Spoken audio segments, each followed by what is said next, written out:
All right, we welcome on the Dawgs podcast, the fastest growing Cleveland Browns podcast of the show. We have the whole gang here today with Blake, Zach, Justin, and Josh. Thank you guys for joining us today. And how you guys all doing today? Doing great, man. It's we just got done doing our show, so it's been a good day. Right. Absolutely. Cleveland Browns made the playoffs last year, so things are looking up. Right. Putting in a solid 8 hours in the studio today. I'm going to have my union rep get a hold of Josh, let him know I'm working weekends. Hopefully you guys get some overtime. I did see that you guys live and die by the Browns, so a little bit more living last season, which is great. And we can just jump right into this.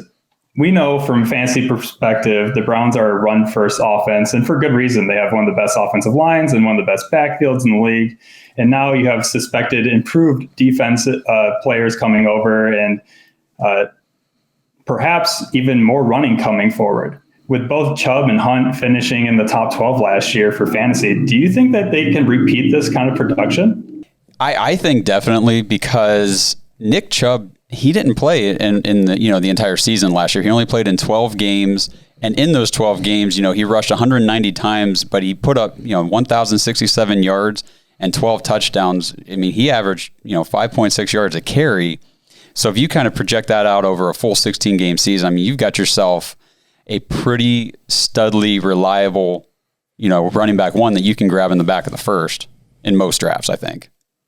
Yeah, no, this is Zach, I totally agree that, Kareem Hunt's going to take some of his, points away that would take him from being probably a top tier running back to have, that would go much earlier.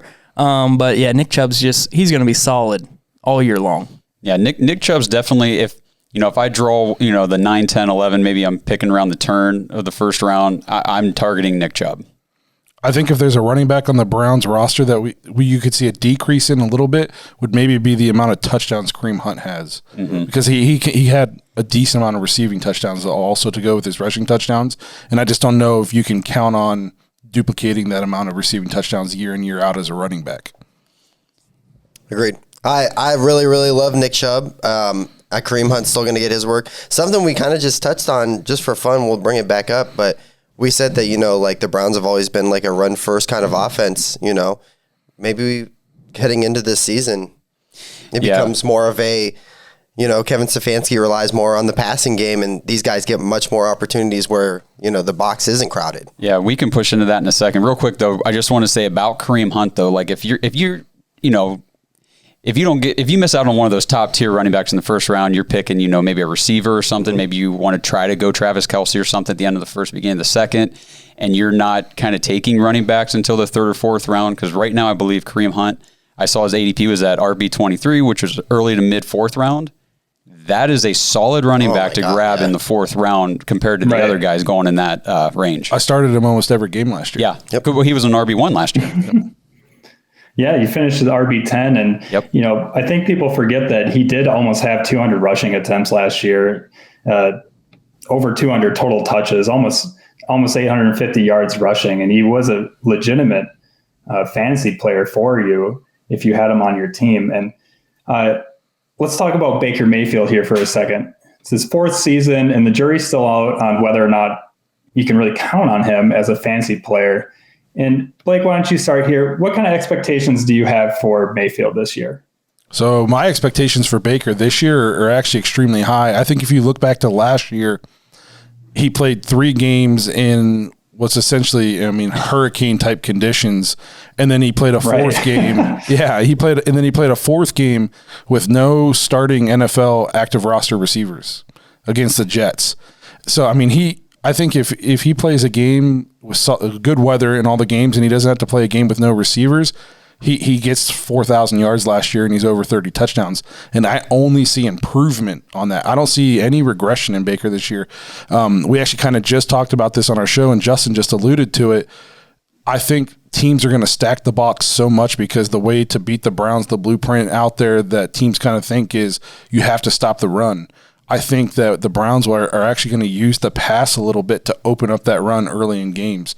So I see Baker having a very, very good year.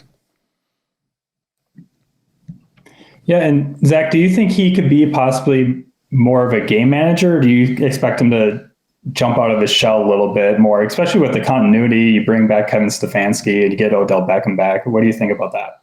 I think that Baker's probably more successful as a game manager in my eyes, just because I think that he can succeed more in this system with the run game and controlling the game, where he's definitely got the skills to take over a game if he needs to make the passes that are needed to win a game, and he can put up those types of numbers. But I think if the Browns are successful, they don't want him to be that guy. I think that they want him just to be the guy who's not going to turn the ball over, great play action passer when the running game's going, and not having to take over every single game and be reliant on being that, elite passer in the league type of a player, rather being a guy that can just be the leader of the offense, take control of the game, and do it that way. So in fantasy wise for me, Baker's probably not in my top, that I'm looking at as like a QB1. He's got the ability to be that type of a guy, but he's still probably a QB2 for me in my eyes. Baker's not going to offer a whole lot as far as rushing touchdown upside, and he's just not.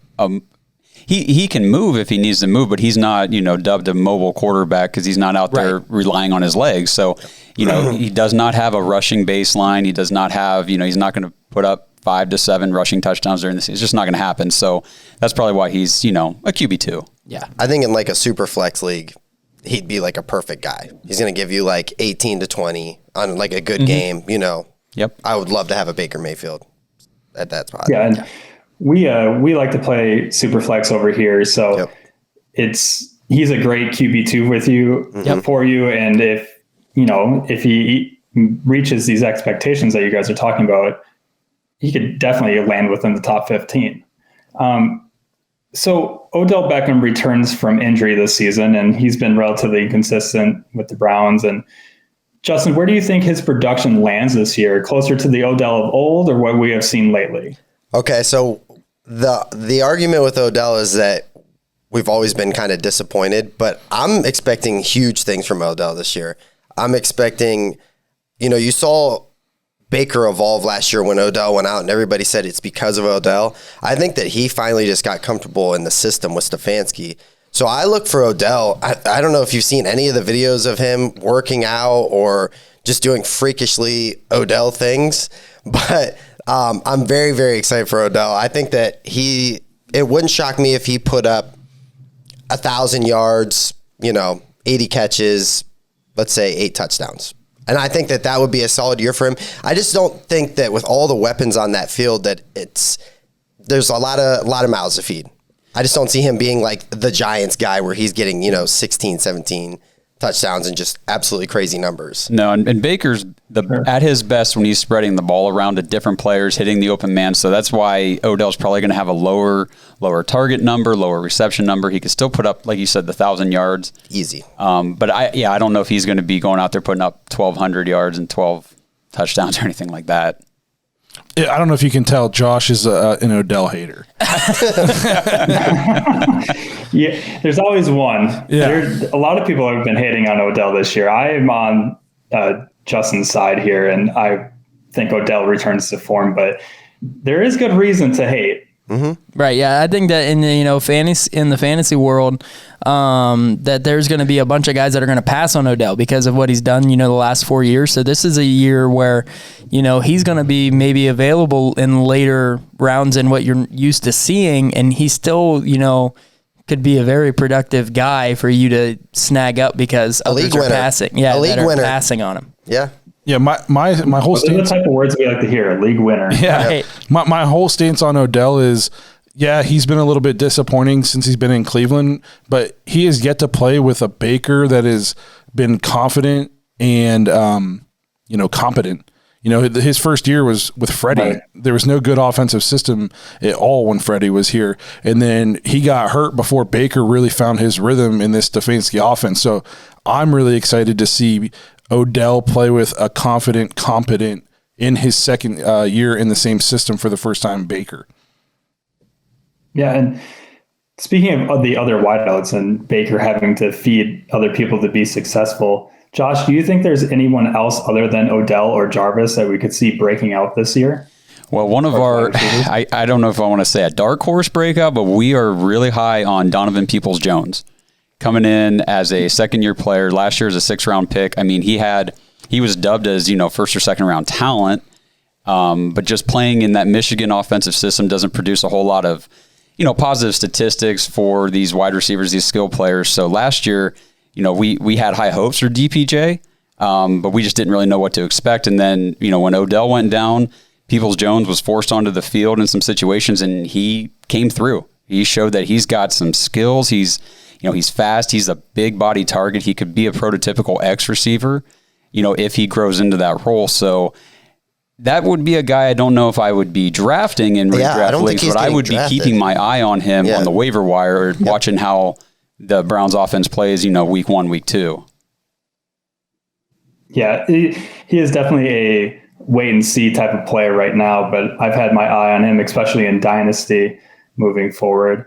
And then to close it out here, the tight end room, that is crowded. You bring in Austin Hooper. You still have David Njoku and Harrison Bryant, who actually outperformed Njoku last year. Zach, can any of these players be depended on in fantasy? I would say right now, no. I think that the room is too crowded. I think that neither of the guys that you named are going to wow you in every game that you can rely on week to week. Now they might blow up and be somebody's gonna snag off the waiver wire the following week because they went off in a game. But I think that most of these guys, I would have a hard time seeing any of them getting drafted in a draft. Maybe Austin Hooper's like a backup that you're taking if you have like a deep bench in your fantasy league. But right now, I think that kind of like you just said with Peoples-Jones, it's a wait and see. Austin Hooper showed that he can produce, really good numbers fantasy wise, and when he was in Atlanta, but in Cleveland, I think it's just a little bit of a different role for him. If I'm keeping an eye on a tight end though, I'm keeping an eye on Harrison Bryant, and I'm probably not drafting him, but the kid, I mean, he's athletic. He's maybe not David Njoku athletic, but he catches a whole lot better. So I'm keeping an eye on him, and in a couple weeks in, he might be a guy that you put on your roster and stash. Yeah, and I mean, real quick, I'll just say about Njoku, he's kind of entering that season of his career where, guys, if they're going to kind of break out or take that next step, this is kind of the time they do that. So, again, not drafting him at all, but he's a guy I'm keeping an eye on to see, is he going to evolve, or is this just kind of the story of his career? Yeah, and with Austin Hooper having the big deal coming over in free agency, I think a lot of people were burned last year seeing that he had to share so much of that role and he wasn't very dependable. But Austin Hooper finished the best out of anyone last season, and I think he was in like the mid-20s as far as tight ends go. Yeah, I think that, he'll be just, I mean, if you're playing him, you might get that boom game where he has, 10 catches and a touchdown or something like that, but you're going to be, I think, busted more than you'd like. All right, gentlemen, thank you so much for joining us, and thank you to the Dawgs Podcast. And you can follow them at Twitter at the Dawgs Podcast, DAWGS. And where can they find your guys' podcast? They can go to thedawgspodcast.com. We're on Apple, Spotify, Google, anywhere you listen to podcasts. And then please go watch us on YouTube. We've got a good show over there, and we do a lot of interactions in the comments with all the fans, and it's just been a lot of fun over there. All right. Thank you so much, gentlemen. Thank you. Thanks, brother.